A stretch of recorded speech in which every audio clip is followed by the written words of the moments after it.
Hello students, welcome to your channel study my way. आज हम इस वीडियो में बात करने वाले हैं एमपीपीएससी असिस्टेंट प्रोफेसर एग्जाम को लेकर। तो जैसा कि आप सभी को पता है, जो एग्जाम 28 जनवरी को होने वाला था वो अब शिफ्ट होके होने वाला है 3 मार्च में। तो अब ये आपके पास टोटल 1 महीना है जिसमें आपको अच्छे से अपने आप को प्रिपेयर करना है। तो आज हम इस वीडियो में आपका जो पेपर 1 है उसको लेकर बात करने वाले हैं। बहुत सारे ऐसे स्टूडेंट्स हैं जिनकी तैयारी 28 जनवरी को लेकर हो गई थी और बहुत से ऐसे स्टूडेंट्स भी हैं जिनको अभी तैयारी स्टार्ट करनी है। तो आज इस वीडियो में हम सोर्सेस और स्ट्रैटेजी दोनों को डिस्कस करने वाले हैं। तो जैसा कि आप सभी को पता है कि हम नेट क्वालिफाई करते हैं या फिर सेट एग्ज़ाम क्वालिफाई करके ही असिस्टेंट प्रोफेसर के लिए एलिजिबल होते हैं।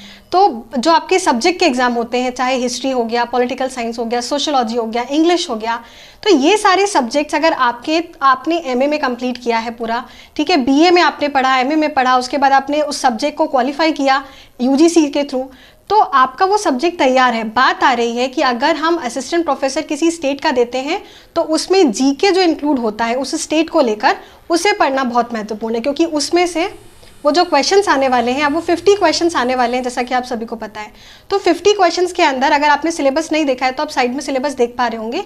यहाँ आपको पहले तो आपको एमपी जीके पता होना चाहिए। अगर एमपी पीएससी की बात कर रहे हैं तो एमपी जीके आप कैसे और कहाँ से कवर कर सकते हैं उसको लेकर हम चर्चा करेंगे। उसके बाद आपको करंट अफेयर्स पे ज़्यादा ध्यान देना है। एमपी का current affairs, national current affairs और उसका इंटरनेशनल करंट अफेयर्स जो हमको ज़रूरी है ध्यान देना। उसके बाद जो पढ़ना है हमको वो है हमारा आईसीटी वाला पोर्शन। अगर आपने नेट क्वालिफाई किया है तो आईसीटी आपने पढ़ा होगा वहाँ पर भी, पर अब हमको यहाँ पर डेडिकेटेडली एमपीपीएससी ने सिलेबस में सब टॉपिक्स दिए हुए हैं, तो हमको उसको प्रॉपर तरीके से उसको देखना है। आपको भले ही लग रहा है कि सिर्फ 50 क्वेश्चन आने हैं पेपर 1 में, पर वो हर एक क्वेश्चन आपका 4 मार्क्स का होने वाला है। तो उसकी अपने आप में इंपॉर्टेंस है, क्योंकि आपका एक क्वेश्चन गलत हुआ तो 4 नंबर आपके हाथ से जा सकते हैं। अब वो 4 नंबर इंपॉर्टेंट है, मैं नहीं बोलती कि आपको 50 में से 50 स्कोर करना है, बट एटलीस्ट अगर आपको मेरिट में आना है तो आपको बाकी सबसे ज़्यादा स्कोर करना है। ज़्यादा स्कोर करने के लिए आपको आपके पास अच्छे सोर्सेज होने चाहिए। आपके पास अब इस 1 महीने में एक प्रॉपर स्ट्रैटेजी होनी चाहिए जिससे आप अब अभी भी अपने आप को एक एक्सेल वाले फॉर्म में रख सकें। तो पेपर 1 के लिए सबसे पहले बात कर लेते हैं हम सोर्सेज की। तो पेपर 1 में एमपी जीके क्योंकि आपको पढ़ना है, तो ये दोनों स्टूडेंट्स कैटेगरी के लिए है। अगर अभी आप आउटसाइड स्टेट से हैं और आपने अभी एमपी जीके पढ़ना स्टार्ट करना है तो एमपी के लिए परीक्षा धाम की बुक है, वहाँ से आप एमपी का जो पूरा सिलेबस है, जो आपको सिलेबस में दिया हुआ है, उसके सारे टॉपिक्स आप क्विकली रिवाइज भी कर सकते हो जिन्होंने थोड़ा बहुत पढ़ लिया है। और अगर आपने स्टार्ट किया है तो आप वहाँ से जल्दी अपना एमपी जीके का पोर्शन कवर कर सकते हो। तो परीक्षा धाम की बुक है जो अभी आपको फॉलो करनी चाहिए। और उसके अलावा आपका जो आता है करंट अफेयर्स की बात करें तो करंट अफेयर्स के लिए आप एग्जामपीडिया की बुक है, बात करें करंट अफेयर्स के लिए, तो करंट अफेयर्स के लिए आपके पास काफ़ी सारी मैगजीन्स है, जिसमें से सबसे अच्छी मैगजीन जो एमपी के लिए है वो है एग्जामपीडिया।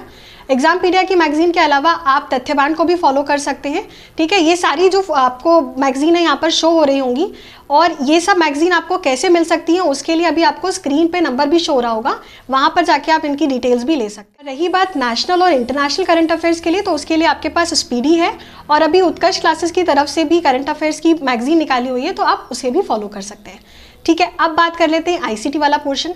तो आईसीटी के लिए भी परीक्षा धाम ने ही बुक निकाली हुई है, बहुत अच्छी बुक है, आप उससे अपना पूरा सिलेबस कवर कर सकते हैं। आईसीटी वाला पोर्शन जो है उसके लिए आप परीक्षा धाम की बुक को फॉलो कर सकते हो। वो बुक क्विक रिवीजन के लिए और लैंग्वेज भी उसकी ईजी है, तो आप अच्छे से और जल्दी उसको कवर कर सकते हो अपना आईसीटी वाला जो भी पोर्शन है। तो ये हमने पेपर 1 के लिए वो सोर्सेज डिस्कस करे हैं जो आपको 1 महीने में वो एज दिला सकते हैं। मतलब आप जल्दी से जल्दी अपना सोर्स, अपना जो सिलेबस है, जल्दी से जल्दी आप अपना सिलेबस जो है वो कंप्लीट कर सकते हैं इन सोर्स। अगर अभी आपके पास ये सोर्सेज अवेलेबल हैं तो आप अभी अपनी तैयारी को कंटिन्यू रखिए, और अगर अभी नहीं है तो आप इसके लिए डिटेल्स ले सकते हैं।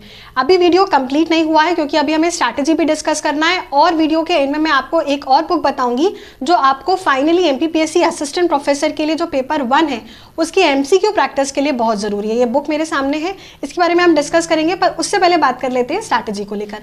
अब आपके पास 1 महीना रह गया। इस 1 महीने में मैं आपको सजेस्ट करूंगी कि सबसे पहले आप ज़्यादा से ज़्यादा क्वेश्चन की प्रैक्टिस करो, अगर आपने एमपी जीके पढ़ लिया है तो।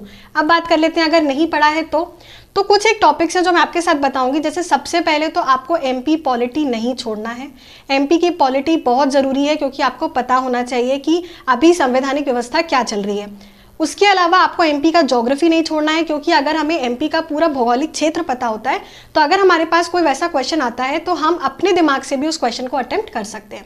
उसके बाद हम बात कर लेते हैं हमारा इकोनॉमिक सर्वे जो एमपी का होगा, और साथ में एमपी का जो बजट जो लास्ट ईयर हमारा प्रेजेंट हुआ है उसको।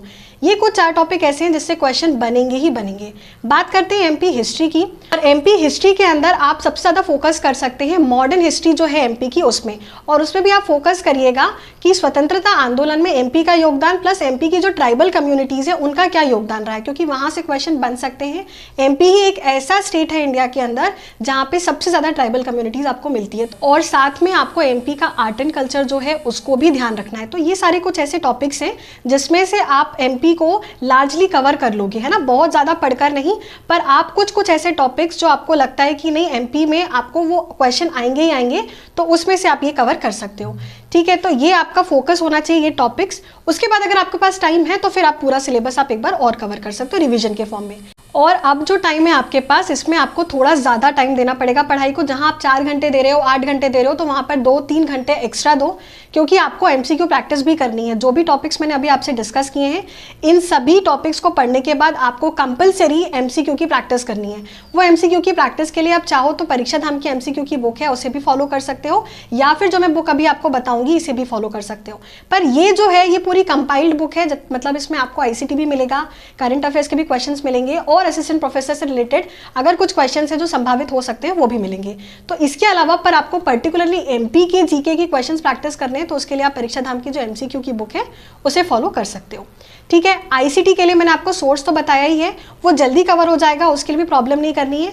बस सजेशन ये है, आप जो भी टॉपिक पढ़ रहे हैं उसकी एमसीक्यू की प्रैक्टिस आपको लगानी ही लगानी है, वो आपकी स्ट्रैटेजी एट लास्ट फॉलो होनी चाहिए। फाइनली एग्जाम से 20 दिन पहले आपको लगानी है टेस्ट सीरीज। तो टेस्ट सीरीज के लिए हम जल्दी अपडेट लेकर आ जाएंगे, और वैसे भी अभी टेस्ट सीरीज अवेलेबल है, अगर आप चाहें तो नंबर पर कांटेक्ट कर सकते हैं। वहाँ पर आपको मॉक टेस्ट जो है वो मिल जाएंगे, जिसमें आईसीटी के भी आपको मॉक टेस्ट मिलेंगे, और एमपीजी के पर्टिकुलरली वहाँ पर भी यूनिट वाइज भी आपको टेस्ट सीरीज वहाँ पर मिल जाएगी। तो उसके लिए भी आप कॉन्टैक्ट कर सकते हैं। साथ में आप बात कर लेते हैं जो बुक के बारे में मैं आपको बता रही थी। फाइनली जो मैं बुक की बात कर रही थी, मुकेश माहेश्वरी जी की बुक है। इन्होंने पूरा असिस्टेंट प्रोफेसर को लेकर जो भी आपका एमपीजीके वाला पोर्शन हो सकता है, राष्ट्रीय और अंतर्राष्ट्रीय घटनाक्रम जो हुआ है उसको लेकर भी, और सूचना एवं संचार मतलब आईसीटी वाला जो पोर्शन है उसे भी उन्होंने पूरा कवर करके नए सिलेबस के अकॉर्डिंग पूरा एमसीक्यू में दिया हुआ है। अगर आपने घटना चक्र कभी फॉलो करी है तो बिल्कुल उसी पैटर्न में यहाँ पर बुक मिलेगी, आपको क्वेश्चंस मिलेंगे, और क्वेश्चंस के नीचे बॉक्स में उसका एक्सप्लेनेशन भी मिलेगा। तो इससे ये है कि आप कोई भी टॉपिक अगर पढ़ रहे होंगे तो वहाँ पर आपको उसकी एक्स्ट्रा इन्फॉर्मेशन मिल जाएगी। तो ये बुक आप देख सकते हैं, और ये बुक के लिए आपको जो भी डिटेल्स चाहिए होंगी वो आपको जो नंबर अभी स्क्रीन पर दिख रहा है वहाँ पर आपको उसकी डिटेल मिल जाएगी। तो बहुत सारे बच्चे परेशान हो रहे थे कि अब 3 मार्च के लिए कैसे इनको आगे फर्दर जाना है, तो उसके लिए मैंने आपसे डिस्कस किया, आपको एक स्ट्रैटेजी बताइए। अब अपना प्रॉपर टाइम टेबल अपने शेड्यूल के हिसाब से आपको सेट करना है, और उसके अकॉर्डिंगली आपको अपना पूरी जर्नी जो है वो तय करनी है इस 1 महीने में। आपको ये बात हमेशा याद रखनी है, जितना आपका सब्जेक्ट वाला पेपर इंपॉर्टेंट है उतना ही पेपर 1 भी इंपॉर्टेंट है। बस ये है कि आप यहाँ पर सब्जेक्ट वाले पोर्शन को समय दो, पर इसके साथ अपना एक्स्ट्रा टाइम जो है पेपर 1 के लिए भी निकालो, क्योंकि अगर आपने यहाँ पर ज़्यादा स्कोर कर लिया तो आपकी मेरिट में आने की चांसेस जो है वो बढ़ जाए। आई होप कि आपको वीडियो पसंद आया होगा और आपको समझ भी आया होगा जो मैंने आपको समझाने की कोशिश करी। अगर ये वीडियो हेल्पफुल लगता है तो इसको अपने दोस्तों के साथ शेयर करिएगा। कोई भी क्वेरी होती है तो कमेंट सेक्शन ओपन है, वहाँ पर हमें बता सकते हैं, और कोई गाइडेंस की ज़रूरत है या कोई भी फर्दर सोर्सेज से रिलेटेड डिटेल्स चाहिए होंगे तो नंबर आपके पास है, वहाँ पर व्हाट्सएप पे आप मैसेज कर दीजिएगा। तो थैंक यू सो मच, फिर मिलते हैं नेक्स्ट वीडियो में नेक्स्ट रिव्यू के साथ। Thank you so much.